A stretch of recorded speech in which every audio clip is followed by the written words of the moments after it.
So back on that story, if you're tired of absurdly pricey car repairs and a lack of choice on where to service your vehicle, well, the Competition Commission is a step closer to changing that. It's gazetted draft guidelines that aim to change anti-competitive service and warranty plans in South Africa. Currently, most new car owners are locked into using a vehicle manufacturer's service centre, repair shop and parts in motor and service plans. Well, the guidelines seek to ensure that consumers have a choice on where to service their cars or get them fixed.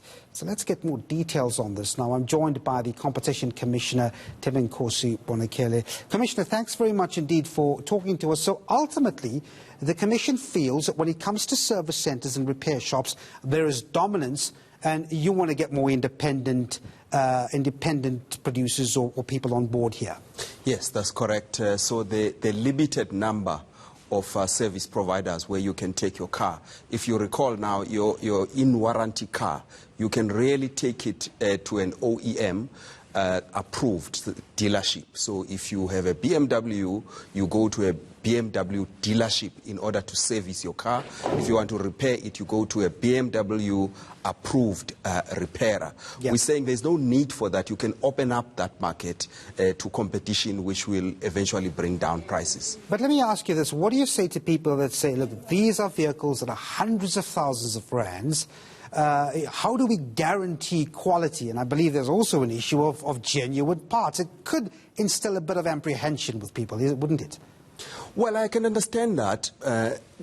You have to understand that we did this after an extensive research. So we've looked at how markets work in Europe, in the US. We looked at developing countries. We looked at India. We looked at China.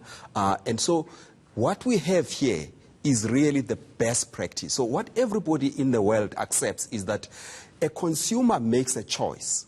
If you want to fit a part in your car or you want a service provider, you make that choice yourself, as long as it is very transparent what are the consequences of that choice. So if you fit an inferior part and the OEM says, I will not honor your warranty, they just need to be transparent about it.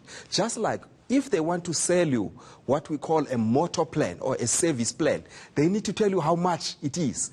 Because you may be able to go to another job soap who is prepared to maintain your car at a price different to what the OEM gives you. So all we're calling for is international best practice, transparency.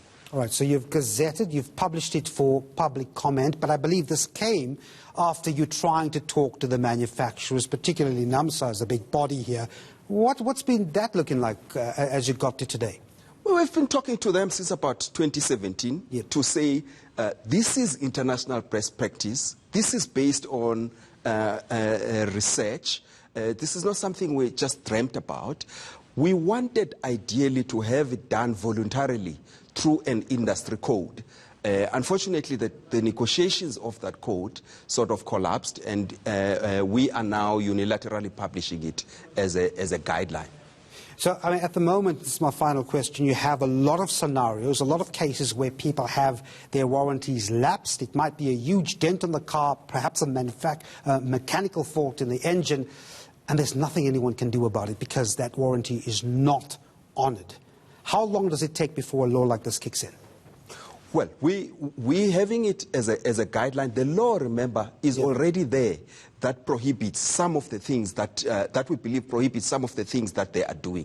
So the restrictions, we say, are anti-competitive as they are. We are giving them a chance through a guideline that tells them what the approach of the Commission would be in looking at cases of this nature.